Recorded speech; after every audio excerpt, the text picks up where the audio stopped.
Olá, hoje a gente vai contar sobre a nossa visita à Bodega Monova e o que a gente descobriu lá, um vinho espetacular. Fica aí, acompanha a gente para descobrir que vinho é esse. Eu sou Rafaela Lira, do Vinhos e Castelos, e hoje é dia de vinho.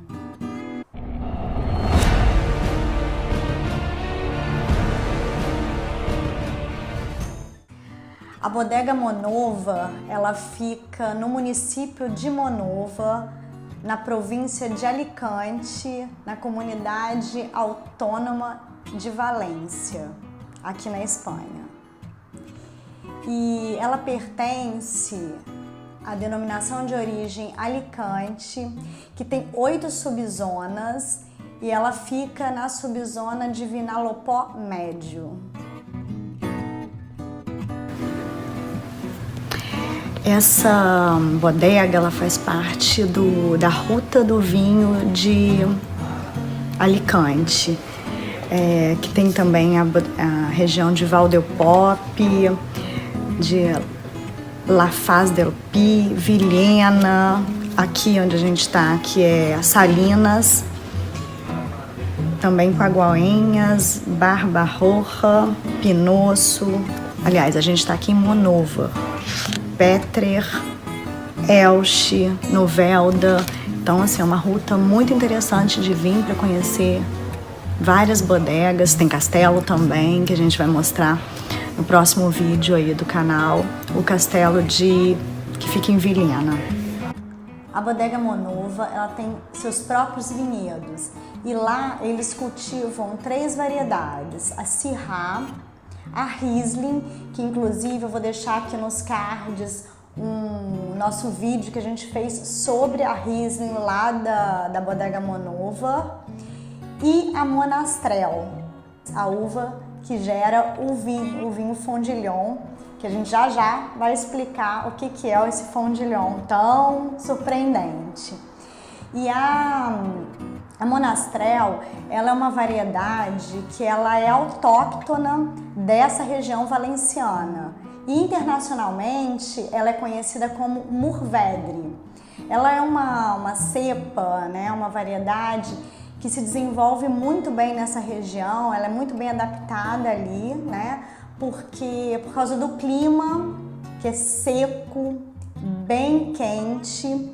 E aí ela consegue uma maduração excelente para que ela desenvolva todo o seu potencial de frescor, né? Que ela mantenha a sua frescura e toda a versatilidade dessa variedade de uva que é tão importante para a elaboração do vinho Fondillon. A Monastrell, destinada para a elaboração do Fondillon, ela tem que ter algumas características, como por exemplo, ser plantada em baço. As videiras, elas precisam ser velhas, né, em torno mais ou menos de 50 anos. Para quê? Para que o rendimento seja baixo, mas com uvas de muita qualidade. E ser plantada também no sistema tradicional sem o uso de pesticidas. E também ter um clima e um solo que favoreçam a Monastrell. Para a gente começar a entender o que é esse Fondillon, né, esse surpreendente, esse intrigante vinho Fondillon, vamos começar pela origem desse nome, né? No espanhol, essa palavra tem origem de fondo e do valenciano do fondellol. Por que tem esse nome, né? Essa origem fondo ou fondellol? Porque na bodega, as barricas que vão servir para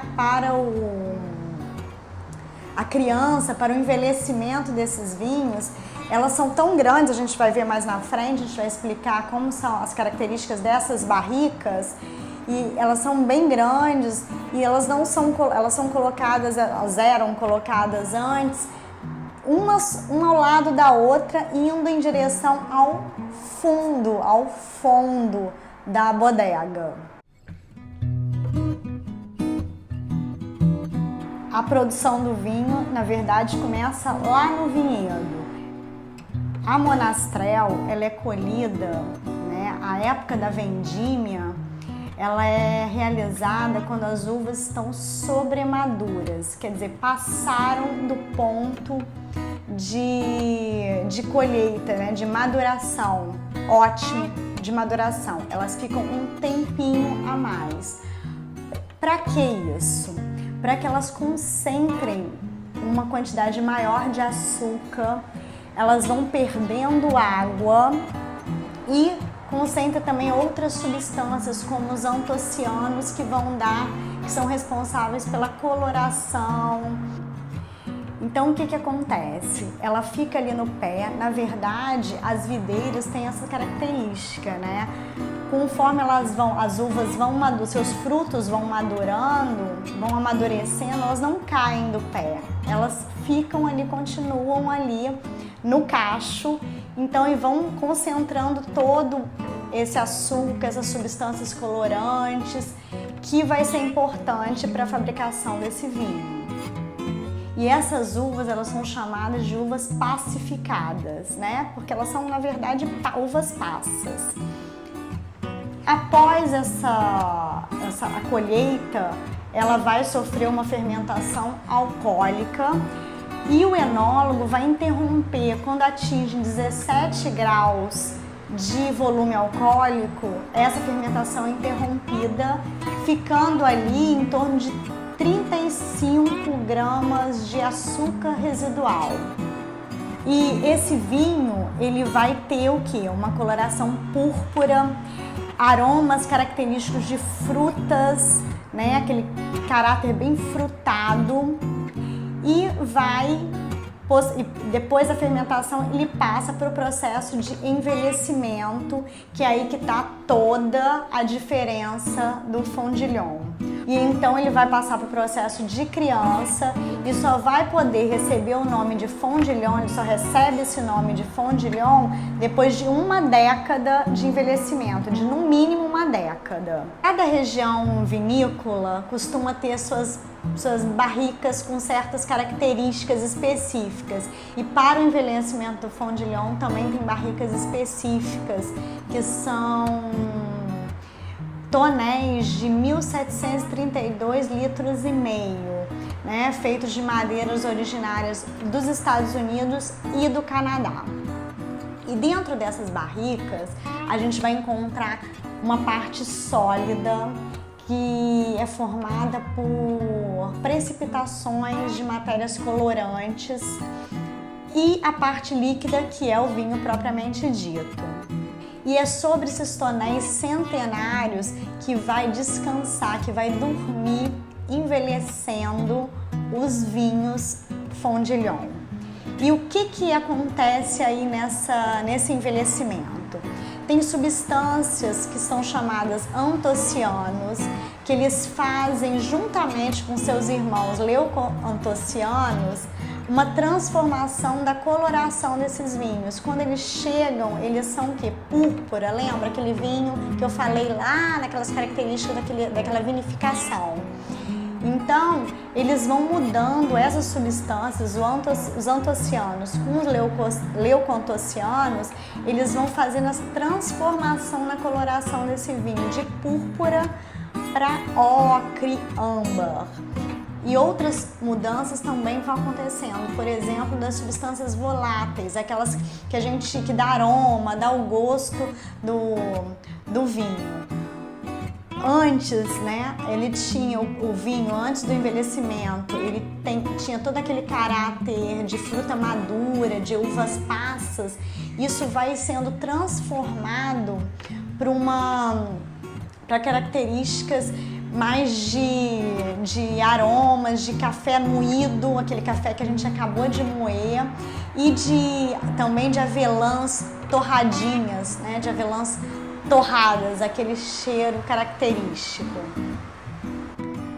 Bom, e por que eu disse lá no início do vídeo que esse vinho é surpreendente?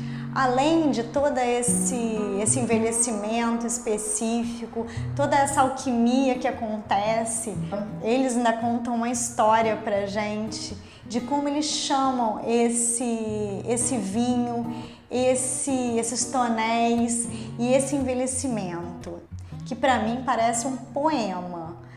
Eles chamam esses tonéis com Fondillon de La Madre, ou seja, em português, a mãe. Aquele vinho é como a mãe mesmo. Ela está preparada para receber quantidades que eles vão colocando de vinho mais jovem, uma vez por ano.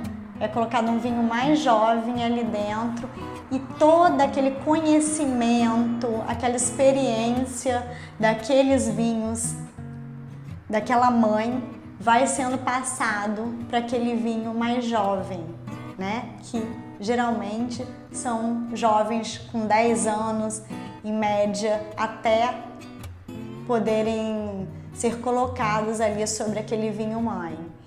E a soleira mãe, ela vai recebendo esses vinhos em pequenas quantidades para que ela não sofra muito de ter que passar, né, o seu conhecimento a muita quantidade de vinho, ela possa ali concentrar todos os sabores, toda a sua experiência, todos os seus conhecimentos a esse vinho mais jovem.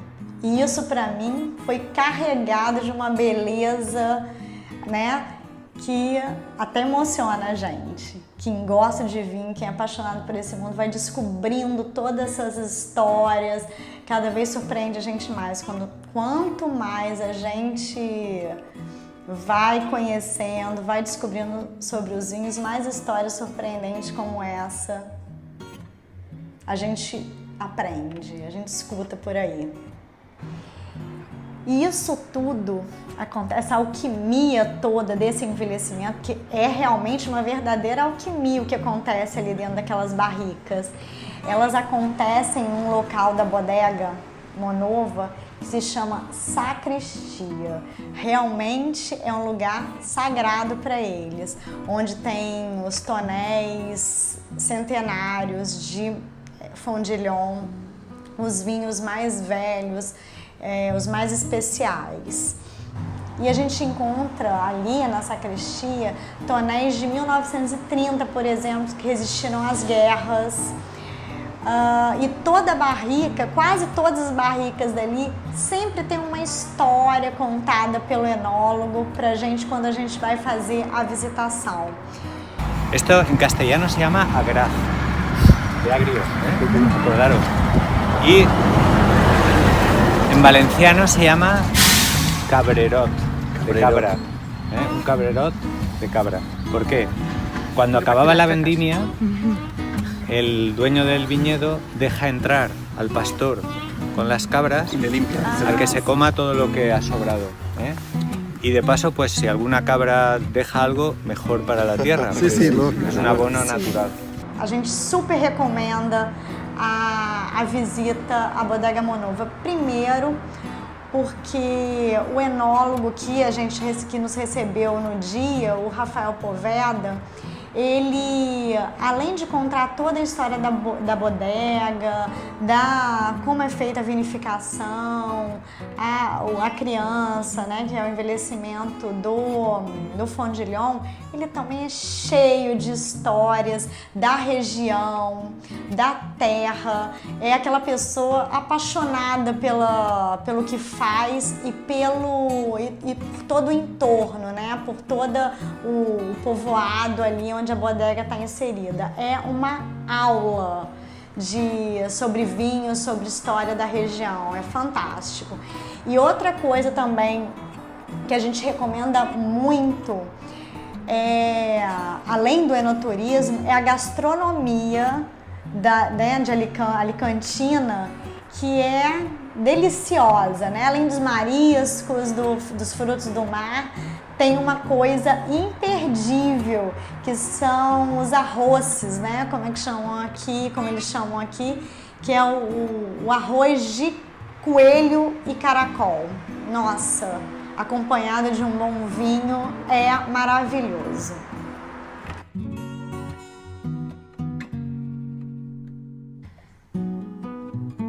Agora a gente vai passar para a parte da degustação. A gente tá com um fondilhão da Monover de 1987. Vou começar pela cor. Ele tem uma coloração caoba com uns reflexos bem alaranjados. Ele não tá brilhante, ele tá um vinho com uma certa opacidade. No nariz, ele tem próprio cheiro de uva passas, ele tem mel, damasco, muito damasco. E sabe aquele cheirinho de quando você vai fazer uma calda de caramelo, quando você coloca o açúcar para torrar, vem aquele cheiro de açúcar torrado. Tem muito isso aqui. Em boca,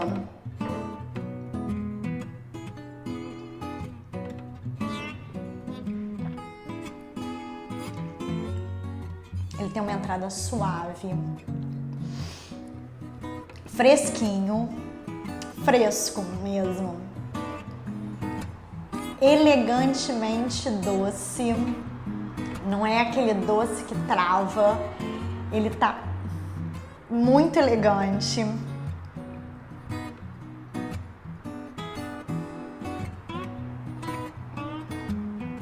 O final dele tem um certo amarguinho. Tem um amargor sim, mas que não é nada nem um pouco ruim não. Daquele... é um leve amargor só. E um retrogusto, ó, uma persistência bem marcante, bem prolongada.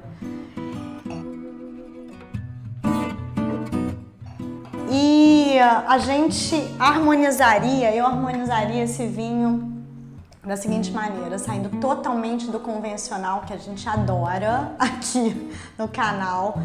O que acontece? Ele tem tanta informação ali aromática, ele é tão complexo em sabor, em aromas, que eu realmente não assim, ele é um vinho que serve para aperitivo, para sobremesa, mas eu sairia daí.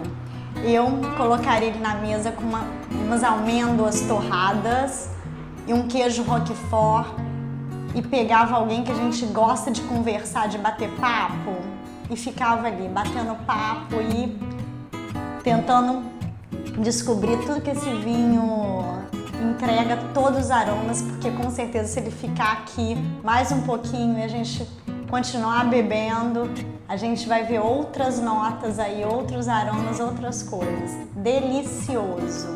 Realmente vale muito, muito a pena experimentar. E não esqueça, se você curte fazer um enoturismo, aí, visitar bodega nas suas viagens, coloque a Rota de Alicante, que fica aqui no sul da Espanha, na sua agenda. Vale bastante conhecer essa região, apreciar os vinhos, a gastronomia aí desse lugar que é encantador e com gente também encantadora por aí. A gente vai ficando por aqui. Lembre-se, se você ainda não se inscreveu aqui no canal, se inscreva, deixe seu like se você gostou, compartilha com seus amigos. O blog tá lotado de informação muito bacana sobre isso tudo que a gente fala, tem coisa nova lá. O vinhosecastelos.com, dá uma passadinha lá. E a gente tá também nas redes sociais, no Instagram, no Facebook. Acompanhe a gente lá que a gente posta sempre os vinhos que a gente degusta no dia a dia. E é isso, até o próximo vídeo.